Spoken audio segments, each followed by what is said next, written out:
Welcome to Hanging Out with Robert, that's me. This video contains things that I encounter throughout the day. If for some reason I complete a task and you would like to see the details, you can click on the link in the description area below.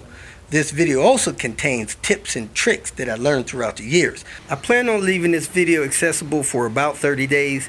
After that, you can view it through my Patreon account. Thank you very much for watching. Man, I tell you, I'm not making no money, but I sure am getting good at spending it. Besides that, fun fact, this is a Sunjoe pressure washer. One of my viewers had one of these. It was the model, I think, above this one. And man, it was a great tool, he thought, for washing cars.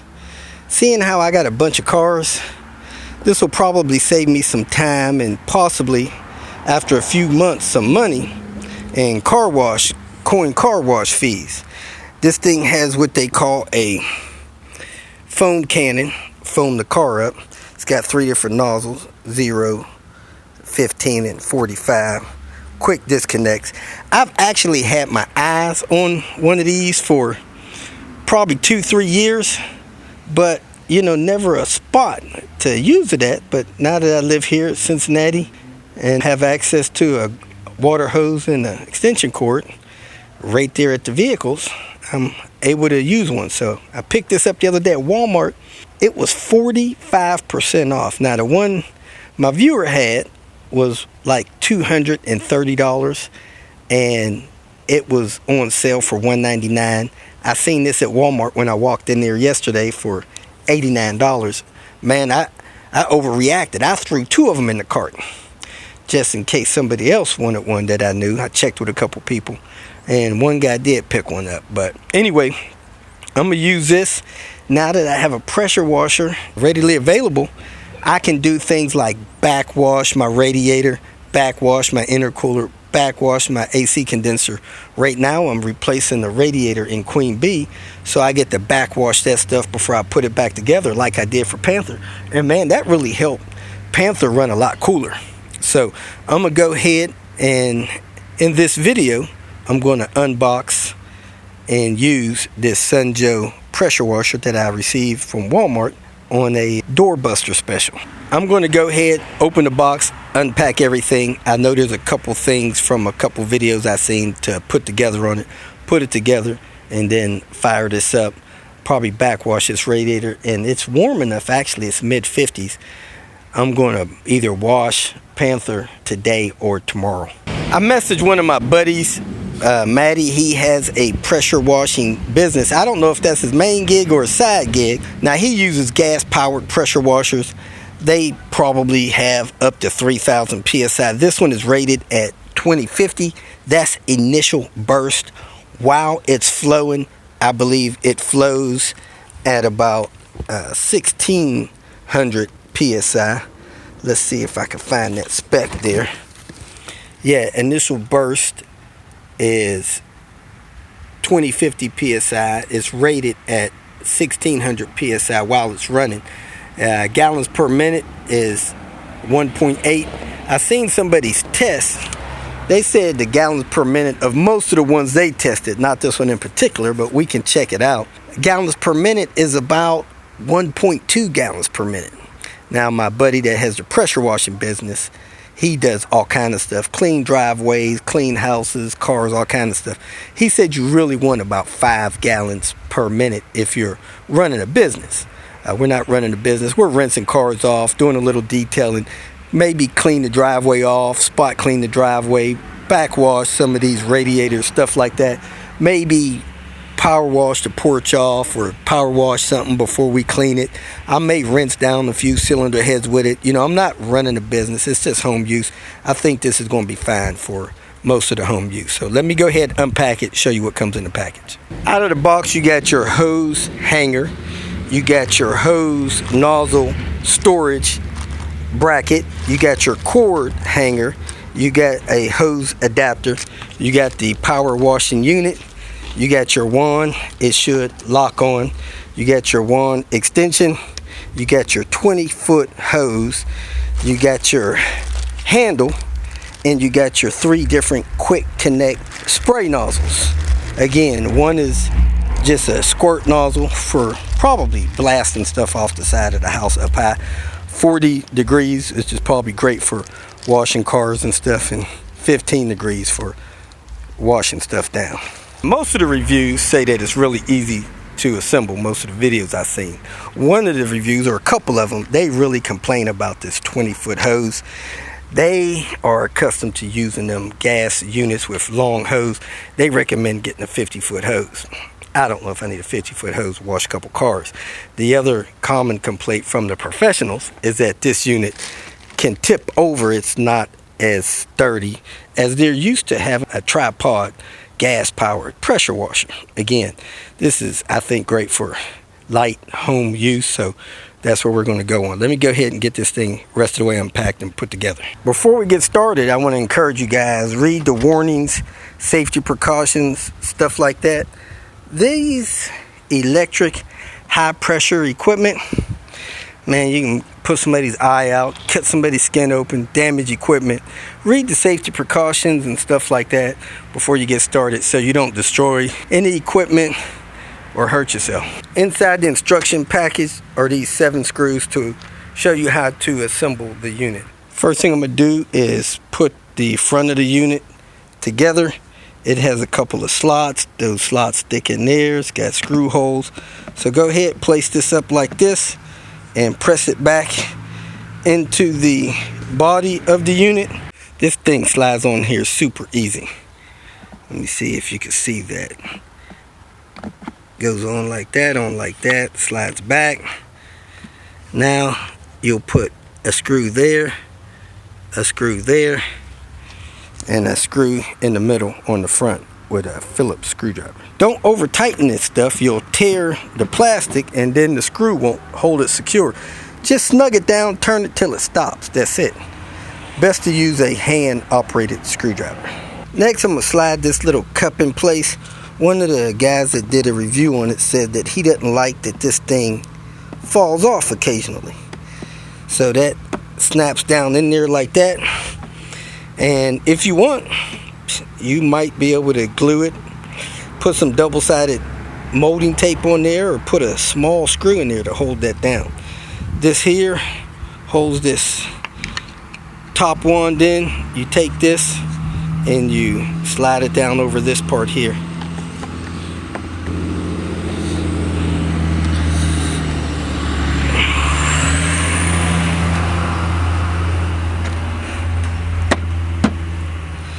Got those 2 pieces in.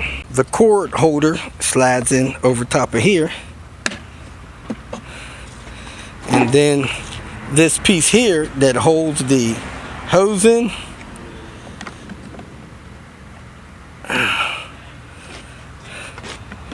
I guess it goes this way.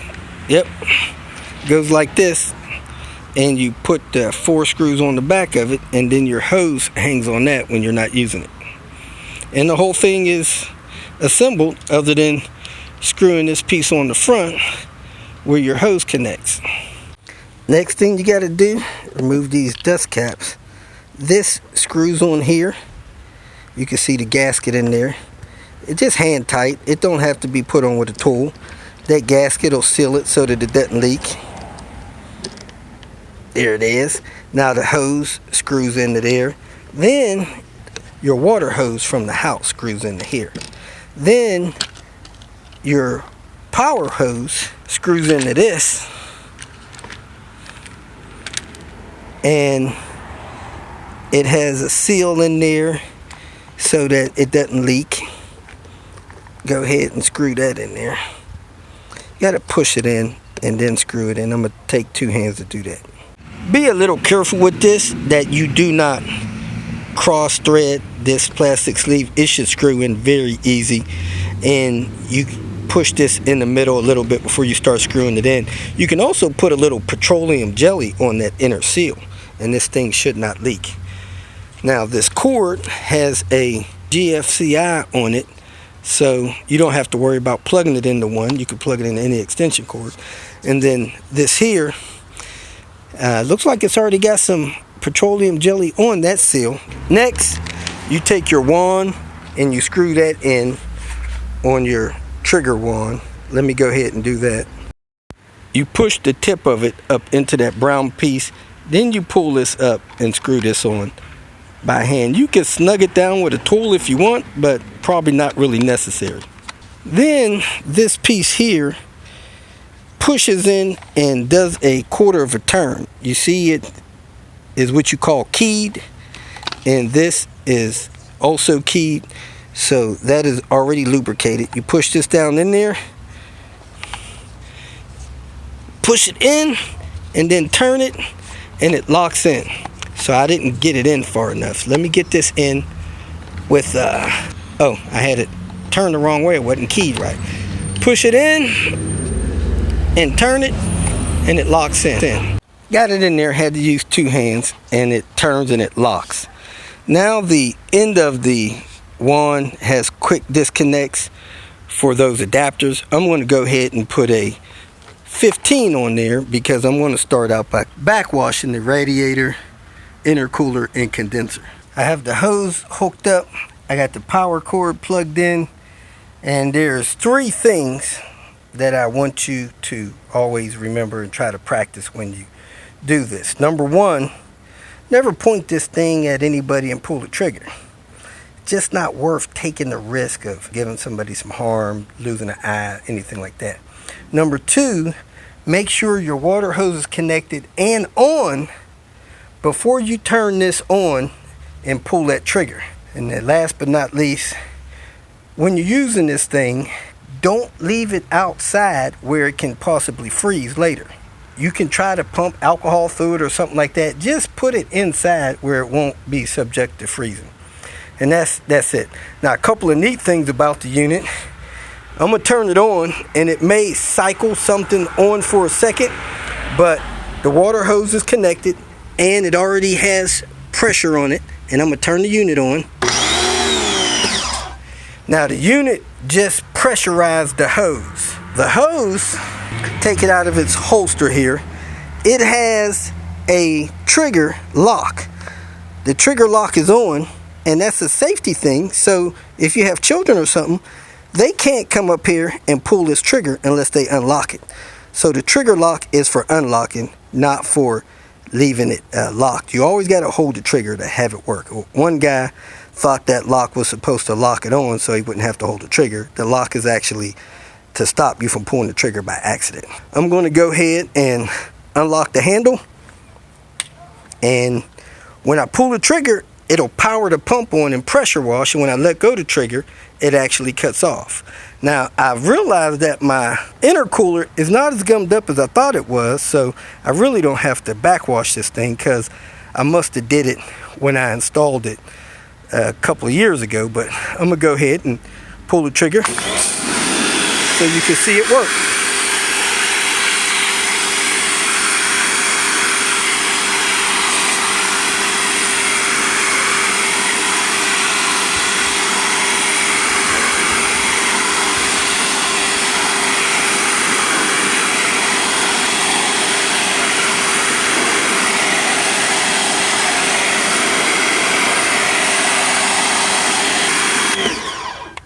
When I let it go, it cut the pump off, and you can see the dirt. I could actually smell the dirt that come out of there. That's it. That's the 15-degree angle on that sprayer. I'm gonna wash a little brick so you can see how it cleans the brick off.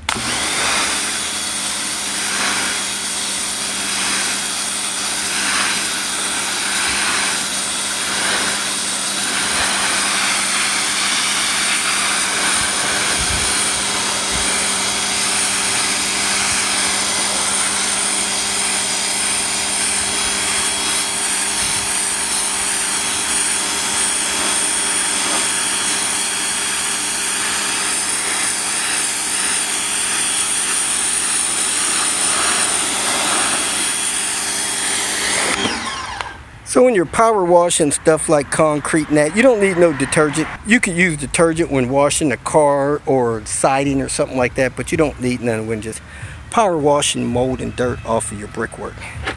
So I'm gonna clean this little area here, about a 2-foot splash, and let you see how it looks after it's cleaned. So that's before and that's after.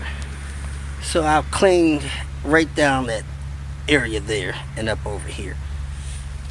So it'll take you a little while to power wash a wall or something, but this will do the job. Just take your time. Now my intercooler here has some gunk on it. I'm gonna go ahead and power wash that, but I could spray that down with some oil eater or something, let it sit for a few minutes and then power wash it. It'll probably look like new. Let me grab some oil eater and do that. After running the heater in Queen Bee for a couple days, I'm surprised to come back here and see that my tail lights are sweating on the inside. So I'm gonna run the dehumidifier in here tonight, see if it dries out those tail lights. That was a surprise I wasn't expecting. All right, so I put some oil eater on it and power washed it. I didn't put oil eater on this side. Did a pretty good job just power washing the grime off. Now on this side, I put oil eater on it, and I really don't feel any oil residue at all, but there's some on there because I'm getting it on my finger. So did a pretty good job power washing this off.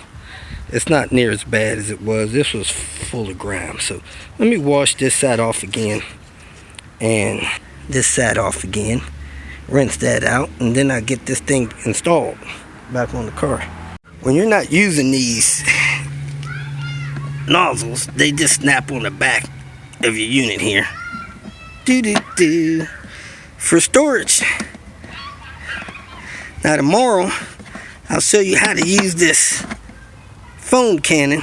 I'm done using this thing for tonight. I'm gonna get this radiator installed on this car. Cleaned up most of my hardware with my wire wheel.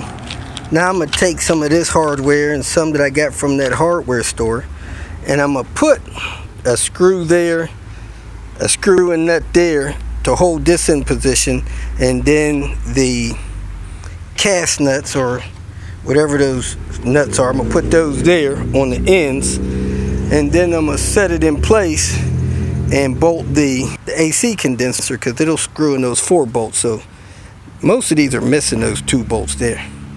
Let me grab that hardware out of my car. So these are M6 1.0 thread.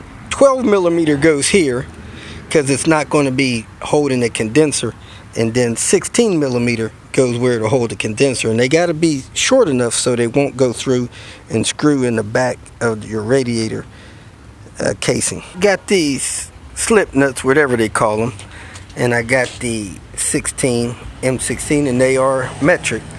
So I'm gonna slide these over here. They should fit. I'm gonna tap them on there so that the threads are showing. Do that on both sides, and I should be good to go. I still had the original ones for up there. If you feel that this information was useful, please like it and share it with your social media friends. You can subscribe to my channel so that you will get notifications of future videos that I post. You can follow me on Twitter, and if you need to contact me directly, please visit my website. And if you have any questions, leave them below, and someone or myself will reply to them. Again, thank you very much for watching.